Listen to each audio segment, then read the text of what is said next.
campaign. David Mann, who has got long experience at City Hall, former mayor, vice mayor, council member, is now running for mayor again. So, David, do you want to lead off?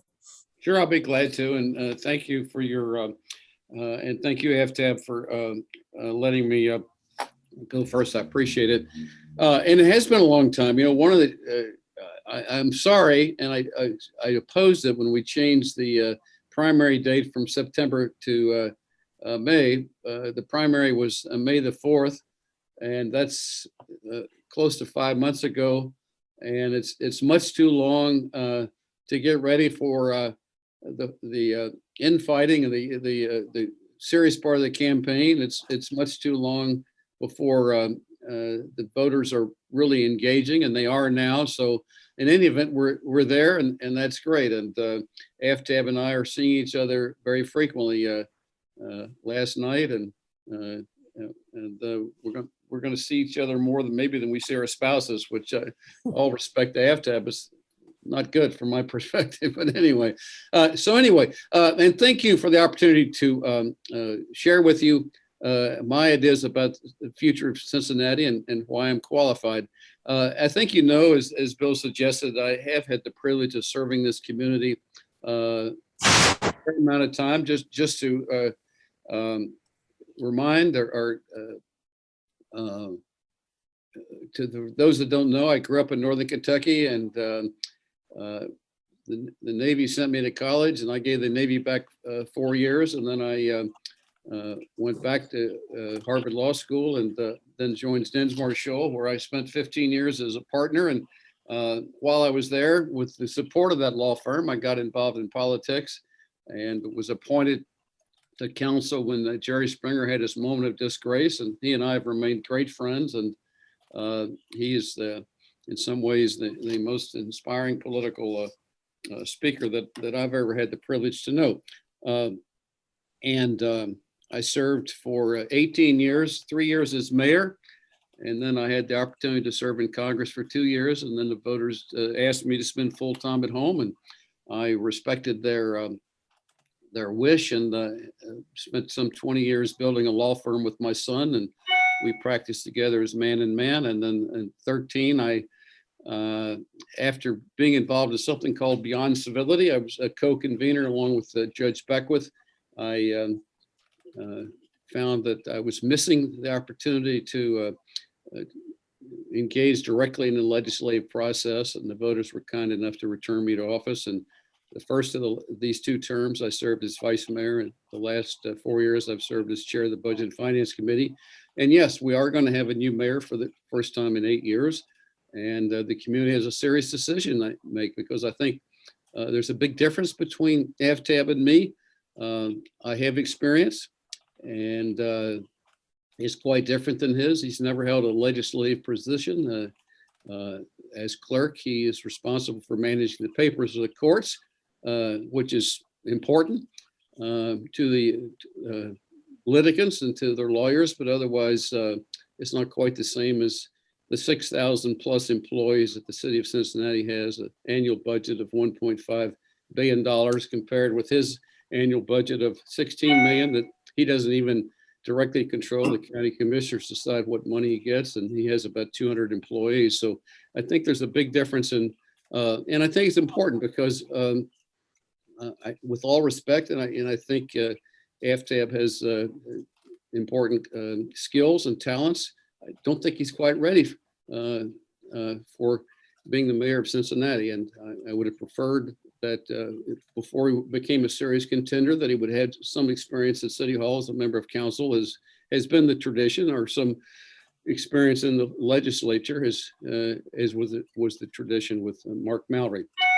The issues as the campaign unfolds, I think, first of all, we have to restore public trust. The last couple of years have been very, very difficult. I started out at a time that Ted Berry was the mayor. Bobby Stern was a stalwart member of council. I had the privilege to serve with Guy Guckenberger, Peter Strauss, folks that you would never even suspect would find themselves trading their votes for money. And yet we've had the indictments and the departure of 3 members of council. I find it very painful. I find it very offensive. And obviously, we need to do the best we can to turn that around. When these things were breaking, I filed legislation to create a reform panel that is now reported to us.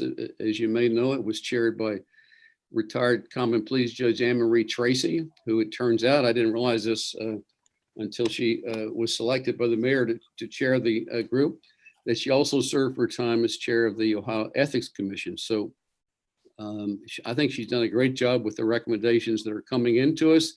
The 9 people on the panel also included Vernon Williams, Dean of the College of Law, Guy Guckenberger, who I served with on council for a number of years, and he became a county commissioner and a judge.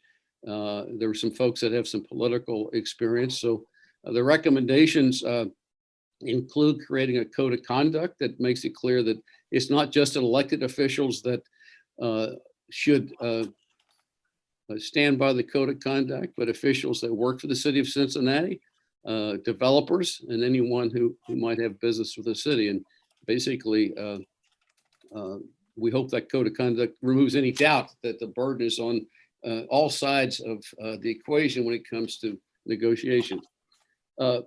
But most critically, what we will be doing is making, and we've already done some of this under the leadership of City Manager Paul Boggs-Muthing, is to make clear that there is a complete separation between the details of negotiating a deal with a developer, negotiating the deals of major contracts. It's not just development, the other things that we spend money on. We spend a lot of money each year on a number of different things. And we want to make it clear that members of council and the mayor, it says all elected officials, are not to be involved in that process. That's something that needs to be left to the development director and the professional development officers that have the responsibility of following our policies. And it's up to council and the mayor to propose and approve policies that govern the negotiation process and the development process. And then we look and judge when the proposal comes to us, whether our policies have been served or not. And if not, we have the option of sending it back for further negotiations. That's an important change. We also are going to clamp down on contributions from developers. And the initial proposal is that anyone who has a matter before council would be prohibited from making contributions. Guy Guckenberger had a broader idea, and Council Member Gooden also, and Council Member Landsman has said that instant transparency is important and wants to propose that, and this can be done with today's technology, that any contribution over $200, including cumulatively over $200, should be reported immediately on the city's website and would be immediately available, which would be a new level of transparency. I mean, it's true now that if you go to AFTAB's website, his contributions through July 30 are listed, or June 30, I think. My contributions through June 30 are also available on the city's website maintained by the Elections Commission, but there is no information available on his website, my website, or anyone else about contributions since the end of June. And the reality is that given the challenges of financing a campaign, he and I are raising trying to raise a lot of money, and there are a lot of contributions that under the Landsman proposal would be known as we go along. So that's one thing that we may depart in a rigorous way from the panel's recommendation. So anyway, a lot to deal with, and I think we'll be happy when we get all done. But when we're all done, it doesn't relieve the electorate from being very careful about deciding who serves in public office. The honesty and integrity of those who are selected is the most important thing, because I don't care what the rules are or how strong the penalties are. The reality, if someone is willing to sell their vote and someone else is willing to pay for that vote, it can happen and will happen no matter how rigorous the the restrictions may be. So that's what where we're heading in that area. Obviously, we had obviously the crime levels, homicide levels are of great concern to us. They should be. Shootings. We had a presentation on Tuesday from the police chief and his upper command about the latest statistics.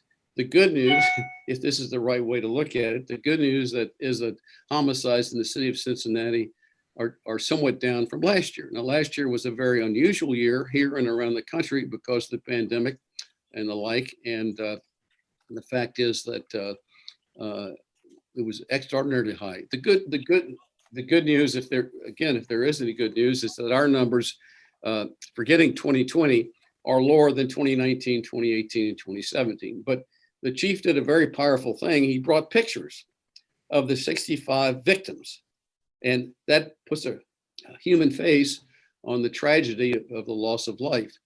Interestingly, the point was made by Assistant Chief Johns that contrary to conventional wisdom, most of the homicides are not the result of drug deals, drug wars, drug dealers, what we commonly think, but rather some of it was random, some of it was someone standing up for their manhood or what have you. Some of it was retaliation. So it's very troubling trying to if you try to figure out how to address the problem, it's very troubling to figure out exactly what thing or things need to be changed. But the police department is doing a lot of different things to deal with the reality of crime in our society. And I had the chance to look again this week at a detailed report that the police department did, matching what we do with some pretty significant, wide-ranging recommendations from the U.S. Mayor's Conference. And we measure very well by police departments around the country with the things that we do that are alternatives to traditional policing. And of course, one of the reasons that we do so well, and one of the reasons that we continue to be a national model when it comes to policing, is that we went through the agony of the Timothy Thomas shooting some 20 years ago. And you recall that we had protests, understandable. And that led to the oversight of Judge DeLotte in federal court, the development of the collaborative agreement, which has resulted in tremendous changes. And when I came back to council, I wasn't on council when Timothy Thomas was shot, or nor did I live as a public official through the events in our community. But I instantly saw the difference in the attitudes of police officers pre-Timothy Thomas, post-Timothy Thomas. And our officers, in my view, have bought into the value of community problem solving, bought in a major way to the value of engaging with citizens and community groups in deciding what needs to be done to make our citizens safe. I have to say that I think the last thing that is appropriate or necessary is to talk about fewer officers. I have never encountered a neighborhood or a neighborhood leader or community group in a neighborhood or a community that's experiencing serious crime problems who says send fewer officers. People want to feel a sense of safety, and that is the fundamental, ultimate responsibility of government, I think. So this is something that to some extent separates Mr. Pureval and I. I do not favor defunding. I do not favor diverting resources to some reforms that I don't think make sense. There's the suggestion we discussed last week in the Inquirer debate about sending unarmed mental health workers instead of an armed officer, based on a call to 911 and a 911 determination that an armed officer is not needed. The Kyle Flush incident, death, tragedy, if anything, and despite the improvements that have been made in the 911 system, reminds us strongly that to think that an operator talking to a frantic citizen asking for help in the face of something that may require an officer can allow the 911 operator to determine whether an armed officer is needed or not. Now we do have access. Our officers have access to a number of alternatives, mental health workers, social workers to call upon once they get on the scene and see what they need.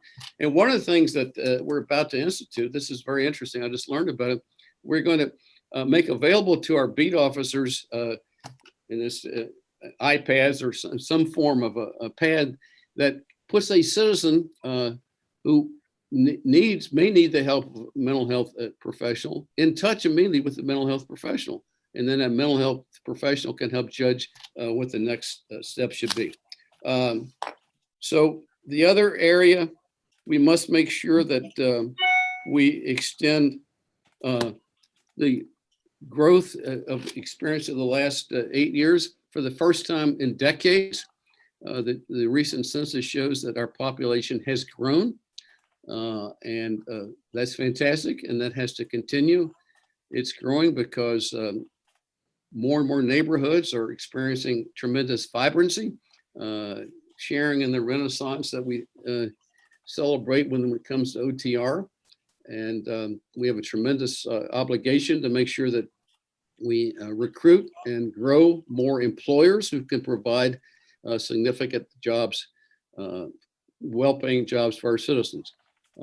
As we do that, we hopefully can address the sad level of poverty in our community. And every day for the last 8 years, once it came out, I've looked at and frequently hold up the 2015 report of the Urban League, which documents in the riveting detail the demographic differences between Black and white citizens in Cincinnati, poverty rates, unemployment rates, educational opportunities, housing quality, and the ones that always get my attention are the infant mortality rates and life expectancy. Is a baby born tonight from Avondale will live 20 years less on average than a baby born from North Avondale.